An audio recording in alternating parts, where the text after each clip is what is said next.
بسم اللہ الرحمن الرحیم۔ السلام علیکم ورحمۃ اللہ وبرکاتہ۔ سب سے پہلے میں ایبٹ آباد میڈیا روم کا شکر گزار ہوں جنہوں نے میری بات کو سیریس لیا اور میرے پاس آئے اور مجھے یہ موقع دیا کہ میں ان کے پلیٹ فارم سے اپنا نقطہ نظر حکومت کے سامنے پیش کر سکوں۔ میرا نام شاہد اکرم عباسی ہے۔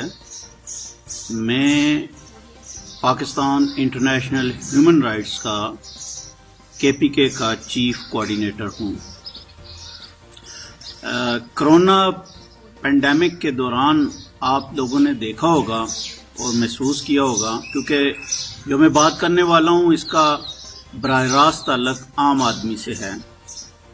آپ نے دیکھا ہوگا کہ کرونا پینڈیمک کے دوران پرائیویٹ اسکولوں نے زبردستی من مانی طور پہ اپنی اجارہ داری قائم کرتے ہوئے پرائیویٹ اسکولوں نے اور کالجوں نے عوام کے بچوں سے نہ پڑھانے کی فیسیں وصول کر رہے ہیں۔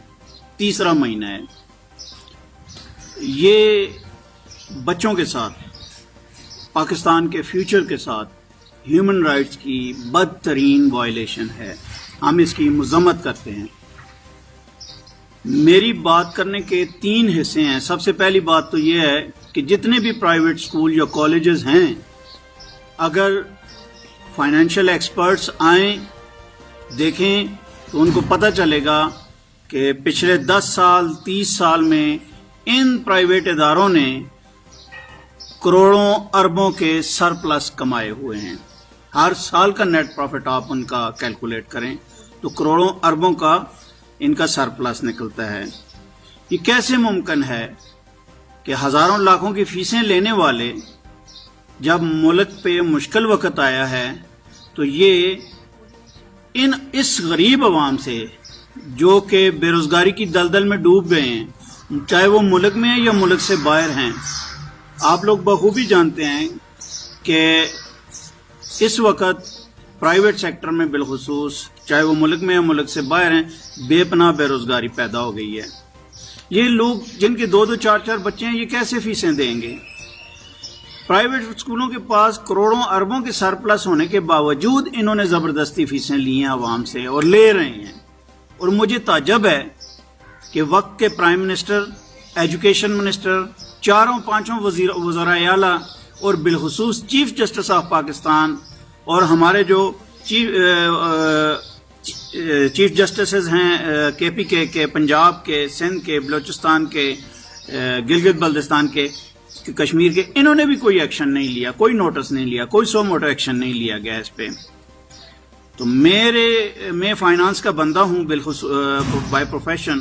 میں یہ کہتا ہوں کہ یہ پرائیویٹ اسکول اور کالج اس وقت بدترین زیادتی کر رہے ہیں، ہیومن رائٹس کی بدترین خلاف ورزی کر رہے ہیں۔ ان کو یہ فیسیں نہیں لینی چاہیے، ان کے پاس کروڑوں اربوں کے سرپلس ہیں۔ یہ عوام کے ساتھ ظلم اور زیادتی ہے، نمبر 1۔ نمبر 2، یہ اسکول اپنے سٹاف کو مکمل 100% سیلریاں بھی نہیں دے رہے ہیں، کچھ کو دے رہے ہیں اور ڈاؤن سائزنگ کر رہے ہیں۔ کیا یہ اپنے سٹاف کے ساتھ سنسیئر ہیں؟ یہ ان کو سیلریاں دے رہے ہیں؟ اس چیز کا آڈٹ ہونا چاہیے۔ گورنمنٹ آف پاکستان کو سوچنا چاہیے، آڈٹ ہونا چاہیے اس چیز کا۔ اور میں پرائم منسٹر صاحب کو ایک چیز کیٹیگوریکلی کہنا چاہتا ہوں کہ چینی، آٹے اور پاور سکینڈل کی طرح، بالکل اسی طرح کا مافیا، یہ اسکولوں کا مافیا بھی آپ کے ارد گرد بیٹھا ہوا ہے پرائم منسٹر صاحب۔ یہ اسکول ہمارے پارلیمنٹیرینز کے، ہمارے سیاستدانوں کے یا ہمارے سیاستدانوں کے رشتہ داروں کے ہیں، ان کے نیٹ ورکس ہیں، ان کی اسکولوں کی چین ہیں۔ یہ کروڑوں کا نہیں، اربوں سے بھی زیادہ کا کھیل ہے۔ اور اس اسکول جو ہوتا ہے نا، ایک اسکول ادارہ، یہ ویلفیئر کا ادارہ ہوتا ہے، یہ نان ٹریڈنگ کنسرن کہلاتا ہے۔ اس کا مقصد منافع کمانا نہیں ہوتا ہے، اس کا مقصد ہوتا ہے مارجنل پوائنٹ پہ روک کے رفاہ کا فلاحی کام کرنا ہوتا ہے۔ انہوں نے تعلیم کو، فلاحی کام کو اٹھا کے انڈسٹری بنا دیا ہے اور بزنس انڈسٹری کے طور پہ اس کو لے آئے ہیں۔ یہ ایک مافیا بن چکا ہے۔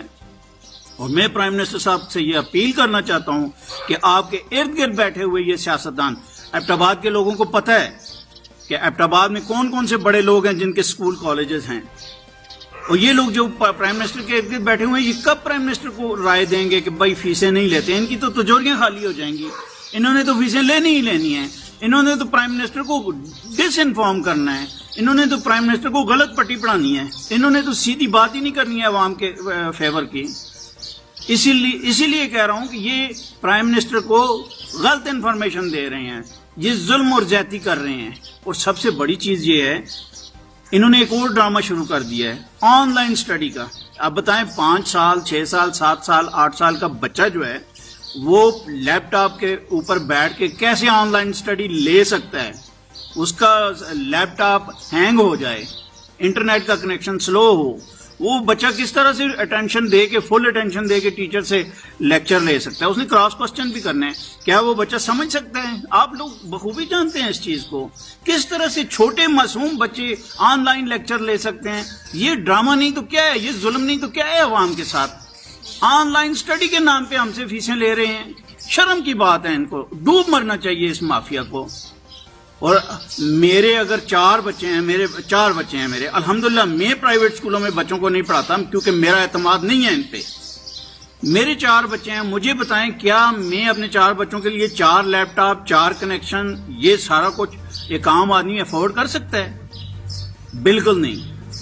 تو اس لیے میرے 3 پوائنٹس ہیں، اس بنا پہ پرائم منسٹر صاحب سے میری گزارش ہے اور سوشل میڈیا کے ذریعے میں تمام آپ لوگوں سے، عوام سے، آپ لوگوں کا یہ مسئلہ ہے، یہ مت سمجھے کہ یہ میرا مسئلہ نہیں ہے، اس کا ہے، یہ کل کو آپ کا بھی ہو سکتا ہے، کسی نہ کسی طرح سے ہم سب کا یہ مسئلہ ہے۔ اس ایشو کو جس کو میں نے ڈسکس کر رہا ہوں آپ کے سامنے، اس کو پرائم منسٹر تک پہنچائیں، اور میری پرائم منسٹر صاحب سے اور چیف جسٹس صاحب سے گزارش ہے کہ امیڈیٹلی ایمرجنسی گراؤنڈز کے اوپر ان کا نہ صرف آڈٹ کیا جائے، ان کا چیک اینڈ بیلنس رکھا جائے، اور پرائیویٹ اسکول ریگولیٹری اتھارٹی کا ڈرامہ ختم کیا جائے۔ وہ بھی ان سے ملے ہوئے ہیں، وہ بالکل ایمانداری سے کام نہیں کر رہے ہیں۔ پرائیویٹ اسکول اتھارٹی جو ہے دے آر پبلک سرونٹ، ان کو پبلک کے لیے سوچنا چاہیے، وہ ان کے لیے سوچ رہے ہیں، بالکل غلط بات ہے۔ وہ اپنی روزی کو حلال کر کے کھائیں، اور جو آپ کے ارد گرد پرائم منسٹر صاحب بیٹھے ہوئے ہیں ان کو چاہیے کہ آپ کو صحیح رائے دیں، ان کی بات پہ مت یقین کریں۔ جو میں آپ سے اپیل کر رہا ہوں، اللہ کی قسم کھا کے کہتا ہوں کہ اس وقت غریب عوام کے ساتھ ظلم اور زیادتی ہو رہی ہے، چاہے اس کی 30,000 تنخواہ ہے یا 3 لاکھ روپے تنخواہ ہے۔ اس کرونا پینڈیمک میں سب بے روزگار بیٹھے ہوئے ہیں، وہ کس طرح سے ہزاروں لاکھوں کی فیسیں دیں، چاہے وہ اسکول ایلیٹ کلاس کا ہے یا عام کلاس کا ہے؟ اس لیے یہ آن لائن اسٹڈی کا ڈرامہ بند ہونا چاہیے، ان کا آڈٹ ہونا چاہیے، فیسیں لینے کا سلسلہ بند ہونا چاہیے، جو فیسیں لی ہوئی ہیں وہ واپس ہونی چاہیے۔ ان کے جب سے یہ اسکول قائم ہوئے ہیں آج تک اسکول اور کالج، ان کے سرپلس کا، ان کے اکاؤنٹس کا آڈٹ ہونا چاہیے، اور ان کو ٹیکس کے دائرے میں لانا چاہیے، کیونکہ یہ لوگ رفائی کام نہیں کر رہے ہیں، فلاحی کام نہیں، ویلفیئر آرگنائزیشن کے طور پہ یہ کام نہیں کر رہے ہیں۔ انہوں نے ٹریڈ اینڈ بزنس انڈسٹری کا درجہ دے دیا ہے ایجوکیشن کو، لہذا ان کو ٹیکس بھی پے کرنا چاہیے۔ تو میں انہی کلمات کے ساتھ اپنے الفاظ ختم کرتا ہوں۔ ایبٹ آباد میڈیا روم کا بھی شکر گزار ہوں، اور آپ سب لوگوں سے درخواست کرتا ہوں کہ زیادہ سے زیادہ شیئر کر کے یہ جو مسئلہ ہے اس وقت ساری قوم کا مسئلہ ہے، یہ پرائم منسٹر تک پہنچایا جائے۔